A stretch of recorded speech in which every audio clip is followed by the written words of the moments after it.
Old Japanese Tales. Silkworms.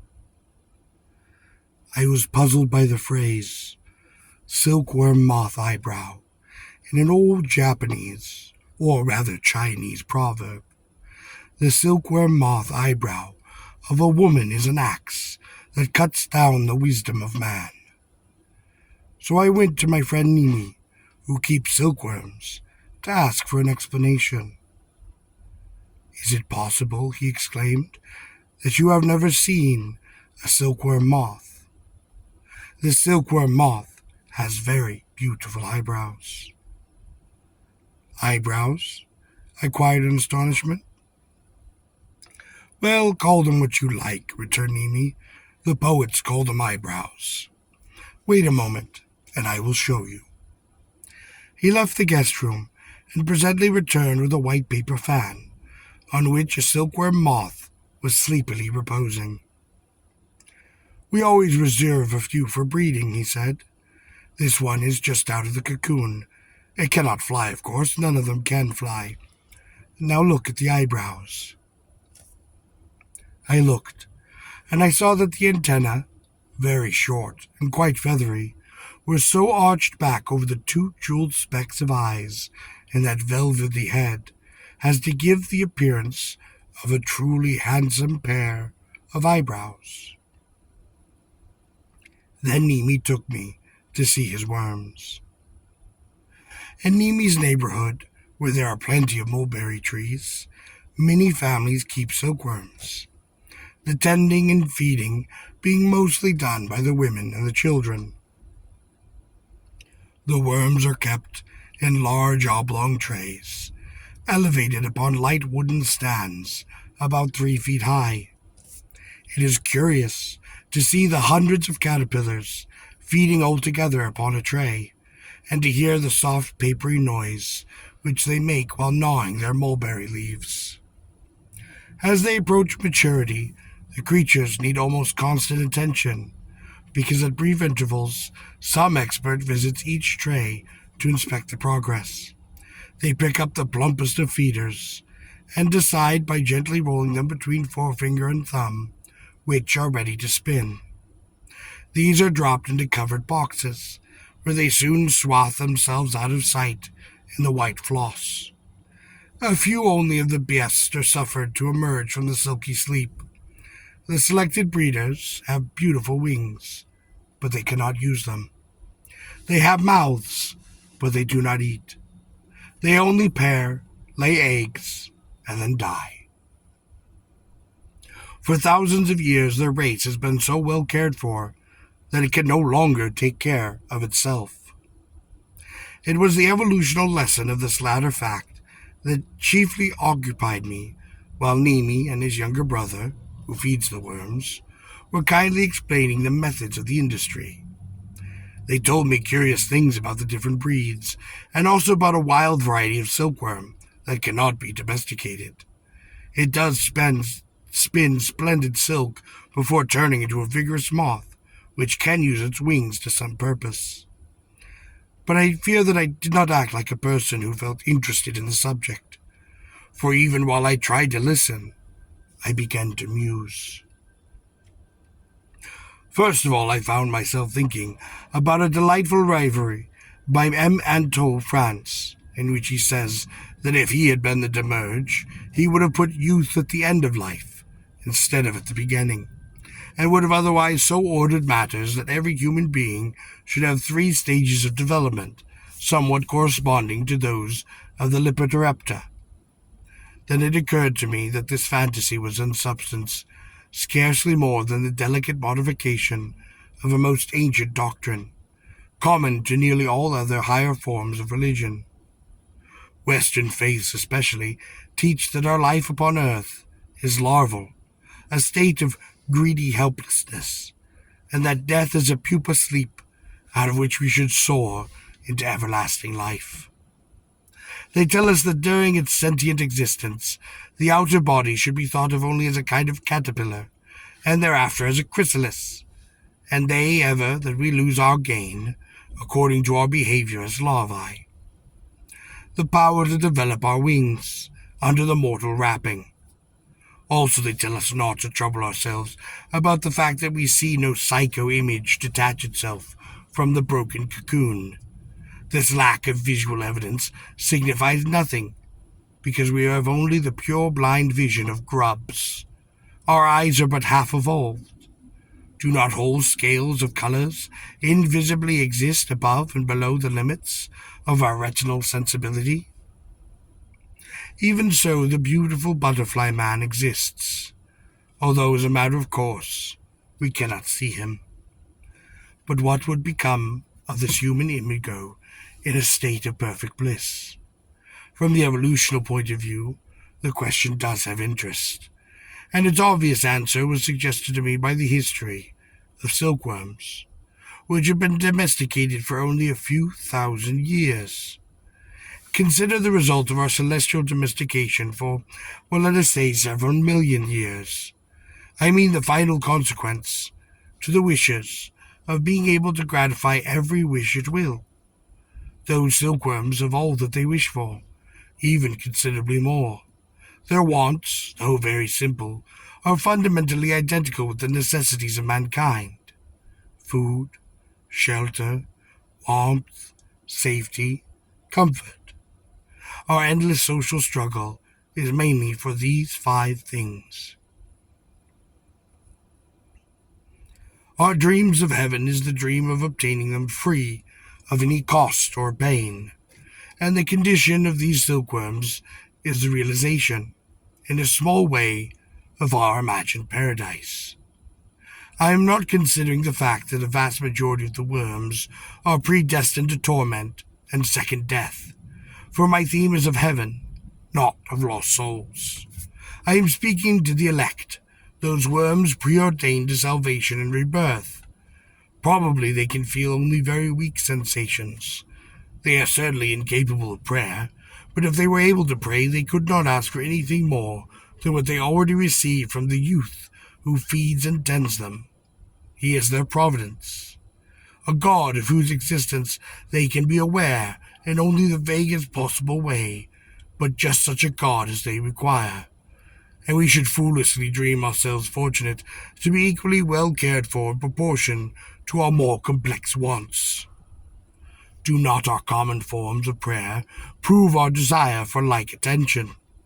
Is not the assertion of our need of divine love an involuntary confession that we wish to be treated like the silkworms, to live without pain by the help of the gods?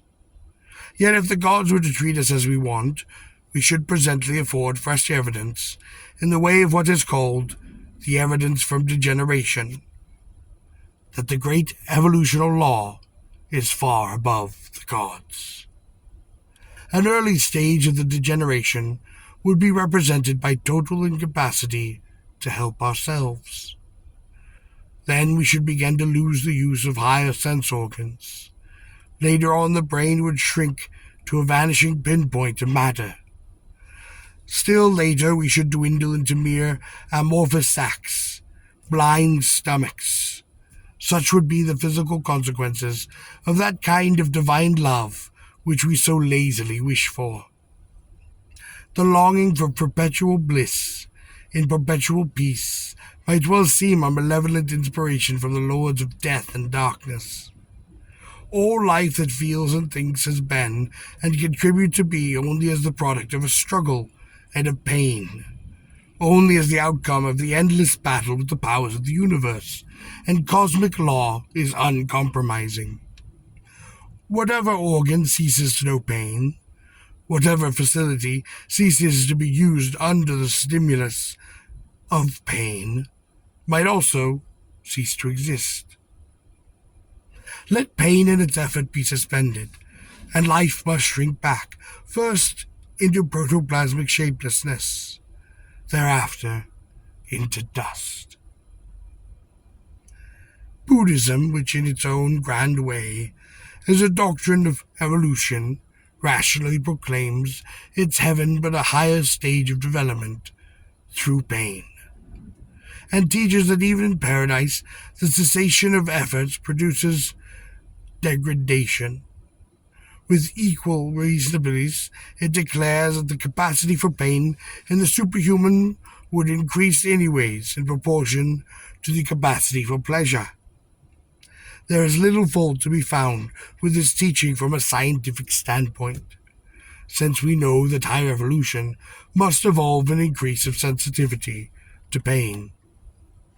In the heavens of desire, says the Shobonen Jokyo, the pain of death is so great that all the agonies of all the hells united could equal but 1/16th part of such pain. This statement refers only to the heavens of sensuous pleasure, not to the paradise of Amida, nor to those heavens into which one enters by the additional birth. But even in the highest and most immaterial zones of being, in the heavens of foolishness or formlessness, cessation of effort and of the pain of effort involves the penalty of rebirth in a lower state of existence. The foregoing comparison is unnecessarily strong. But the Buddhist teachings about heaven is in substance eminently logical. The suppression of pain, mental or physical, in any conceivable state of sentient existence, would necessarily involve the suppression also of pleasure. And certainly all progress, whether moral or material, depends upon the power to meet and to master pain. In a silkworm paradise, such as our mundane instincts lead us to desire, the seraph, freed from the necessity of toil, are able to satisfy this very want at will, and would lose this writing at last, and sink hard to the condemnation of a grub. I told the substance of my reverie to Nimmi. He used to be a great reader of Buddhist books. Well, he said, I was reminded of a queer Buddhist story by the proverb that you asked me to explain. The silkworm moth eyebrow of a woman is the axe that cuts down the wisdom of man. Well, according to the doctrine, the saying here would be as true of life in heaven as of life upon the earth. For this is the story. When Shaka dwelt in this world, one of his disciples called Nanda was bewitched by the beauty of a woman, and Shaka desired to save him from the results of this institution. So he took Nanda to a wild place in the mountains where there were apes, and showed him a very ugly female ape, and said to him, which is the more beautiful, Nanda, the woman that you love, or this female ape? Oh, master, exclaimed Nanda, how can a lovely woman be compared with an ugly ape? Oh, perhaps you will presently find yourself to reason and make the comparison yourself, answered the Buddha, and instantly, by supernatural power, he ascended with Nanda to the Sanjosen Ten, which is the second of the 6 heavens of desire. There, within a palace of jewels, Nanda saw a multitude of the heavenly maidens celebrating some festival, with music and dance, and the beauty of the least among them was incomparably exceeding that of the fairest woman of earth. "Oh, master," cried Nanda, "what wonderful festival is this?" "Well, ask some of those people," responded Shaka. So Nanda questioned one of the celestial maidens. She said to him, "This festival is to celebrate the good tidings that have been brought to us. There is now in the human world, among the disciples of Shaka, a most excellent youth called Nanda, who is soon to be reborn into heaven and to become our bridegroom, because of his holy life. We wait for him with rejoicing." This reply filled the heart of Nanda with delight, and then the Buddha asked him, "Is there any one among these maidens, Nanda, equal in beauty to the woman with you have been in love?" "Nay, master," answered Nanda, "even as that woman surpasses in beauty the female ape that we saw upon the mountain, so is she herself surpassed by even the least among here." Then the Buddha immediately descended with Nanda to the depths of the hells, and took him into a torture chamber, where myriads of men and women were being boiled alive in their great cauldrons, and otherwise horribly tormented by the very devils. Then Nanda found himself standing before a huge vessel, which was filled with molten metal, and he feared and wondered, because this vessel has had yet no occupant. An idle devil sat beside it yawning. Master, Nanda inquired of the Buddha, for whom has this vessel been prepared? Ask the devil, answered Shaka. And Nanda did so. And the devil said to him, There is a man called Nanda, now one of Shaka's disciples, about to reborn into one of the heavens, on account of his former good actions. But after having there indulged himself, he is to be reborn in hell, and this place will be in that pot. I am waiting for him. I give the story substantially as it was told to me, but I have not been able to compare it with any published text.